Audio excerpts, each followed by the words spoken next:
Hi, I'm Kim, and you're watching Kim Wilson TV. My channel is dedicated to helping victims of narcissistic abuse get free and stay free.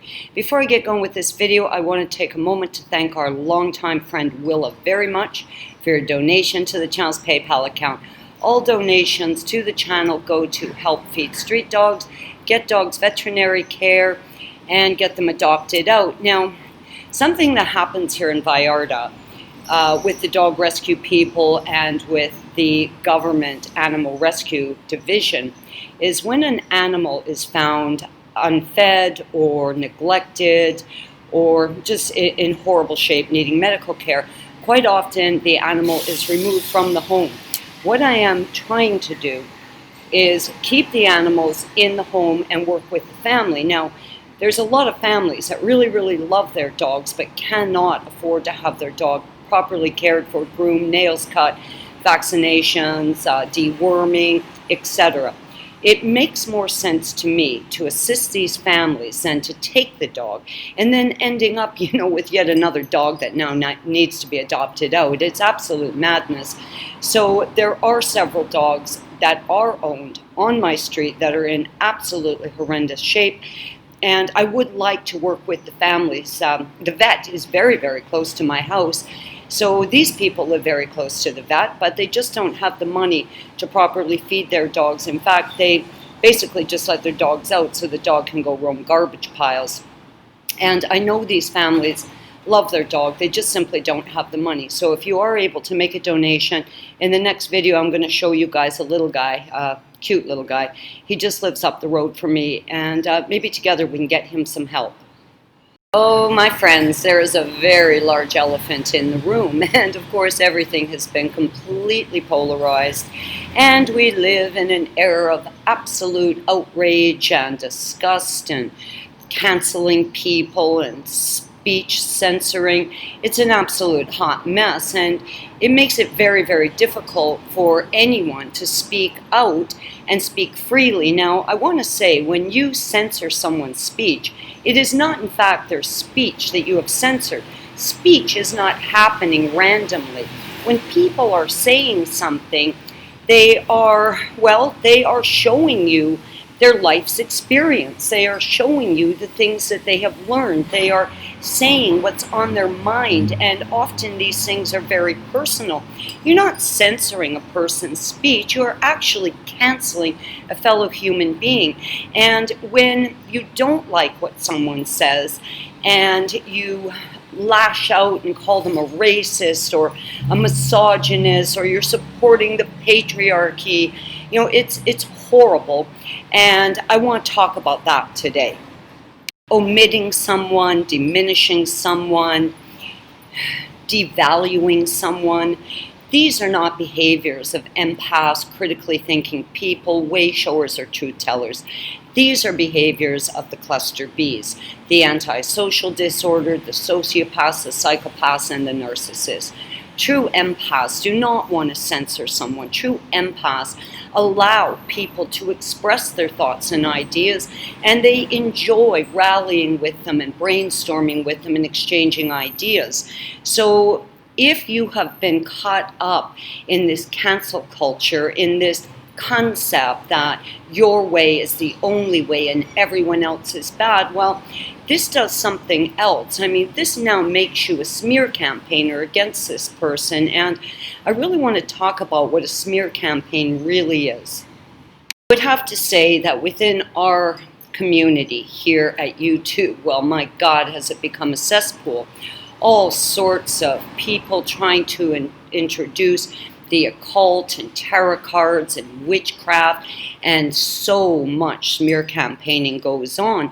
Now, when someone is smear campaigning someone, of course, this is going to be the result of their bitter envy and, well, their twisted delusion, and the fact that somehow, possibly, and very likely indirectly, they've become narcissistically injured, and now they've launched this death fight against someone. And in my case here, with a real whack job, I don't know this person. I don't believe I've ever had any interaction with her. And though I don't mention her name, I don't make videos about her, she has been able to amass this body of work. I mean, I think 60 some odd videos. She can't do a video without mentioning my name. But throughout all of that, throughout the accumulation of this massive body of work, these horrendous smear campaigns, she somehow keeps saying I'm stalking her. Like, it's absolutely outrageous. But this is what you're dealing with when you are dealing with a diabolical narcissist. They are twisted beyond ever being able to reason with them or have a logical conversation. Now, when I see these smear campaigns against me, first and foremost, I remember one thing. No weapon formed against me shall prosper. Full stop.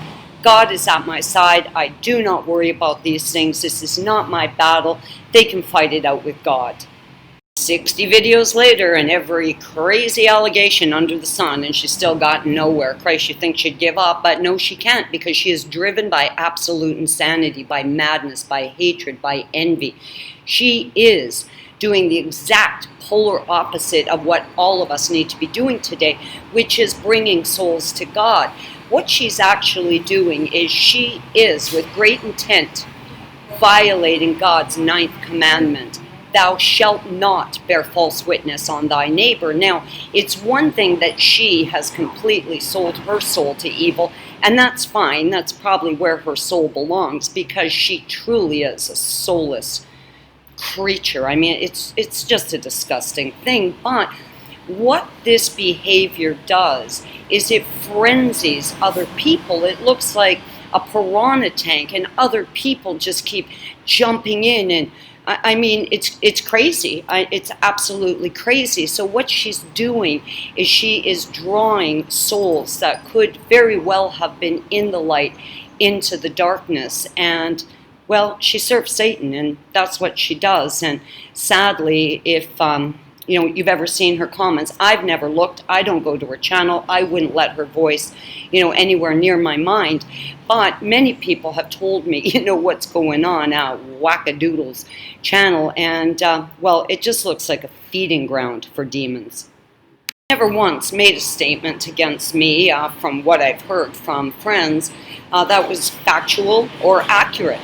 So, as any smear campaign goes, typically what the narc is doing is confessing. The very things that she is saying me or other people are doing is very likely the very things she herself is doing. Smear campaigns, almost all of the time, are confessions. So if you want to know what she's up to, well, just listen to the BS she's saying about me or any number of other people. This is really important information for every victim of narcissistic abuse, because many of you are perplexed, confused. Oh my God, what is the narc up to? Well, what the narc is up to is what they're accusing you of. If they're accusing you of stealing money, well, you might want to check your bank account. If they're accusing you of infidelity, well, I'd be paying attention to that. The thing about narcs and infidelity is quite often this infidelity is almost, well, I hate to say this, but more often than not, they care so much more about harming you than they do about self-preservation, that unfortunately quite often this is a way to transmit a venereal infection to a victim. And I've heard this thousands and thousands and thousands of times. The narc was cheating, no protection was used, and the victim ultimately ended up with an STD. And unfortunately, in many cases, the victim was pregnant at the time they contracted this STD, which created a very dangerous situation for them and their unborn child. Smear campaigns are confessions. Absolutely, and I've seen this over and over again. Right now, in these very challenging times, if you are facing a smear campaign, the best advice I can give you is what I'm doing. Just wipe your hands of it, ask God to protect you, and He will, and step away. Now, you can be observant and listen to what they're saying. Now, this narc across the pond has got nothing to do with me. I don't know the thing. It doesn't impact my life. It's a nothing burger. It's got nothing to do with me. It has no impact on me whatsoever. But if you're living with the abuser, if you're living with the person or feel that you're in love with or trauma bound to the abuser, this is going to have a horrendous impact on you. This could leave you feeling very shattered, very broken, very disheartened, but snap out of it because you've been looking for information. And if you want the information, well, they're going to give it to you. And they're going to give it to you in the form of a smear campaign against you. Back to the elephant in the room, there are some things I really want to talk to you guys about, but of course with cancel culture and all the censorship and everybody being so thin-skinned and, you know, this era of outrage, I don't want to offend anyone, but the truth is, it is you that I want to talk to. If you have sort of adopted these concepts that everything is offensive and if people don't think like you, they're the enemy, well, it is you I want to talk to. Things are moving at an accelerated rate, and the direction things are moving in does not look good. And it is you who will be destroyed in this. You will not stand a snowflake's hope in hell of making it through what is potentially heading our way. I am kind of mustering up a way to put what I want to say together to be as, well, as non-offensive as possible, but I am kind of struggling with it. I just want to wrap this video up by saying, yes, I'm going to get to it. We all see the elephant in the room, and yes, it needs to be discussed. But people are at a heightened state of terror right now. If you are still with the narcissist, if you are still trauma bound to the narcissist, I can't imagine what you're going through in these bizarre conditions. You know, the goalposts are changing constantly. The ground beneath your feet is constantly shifting. It really is an era of insanity, and my heart goes out to you. If you're being smeared right now, please take this time, pay attention. You're curious to know what is going on behind your back, what this covert monster is doing to you. Listen to the smear campaign, because all the information you're going to need about their behavior, well, they're going to project that onto you. Guys, I love you lots. I'm Kim. You're watching Kim Wilson TV. I hope you're having a great narc-free day. And remember, avoid at all costs the smear campaign. If you are one of these people right now who sees other people as a racist, as a misogynist, please be very careful with that. You don't want to be breaking God's 9th commandment right now. Always remember, thou shalt not bear false witness on thy neighbor. We need to unite with each other. We need to connect with each other. We need to be supporting each other, not canceling each other, not bullying each other, not treating each other badly. Everyone is having a hard time right now. Everyone is struggling. And the more love and empathy and compassion you can extend to your fellow man, well, the better off this planet's going to be. Guys, I love you lots. I hope you're having a great narc-free day.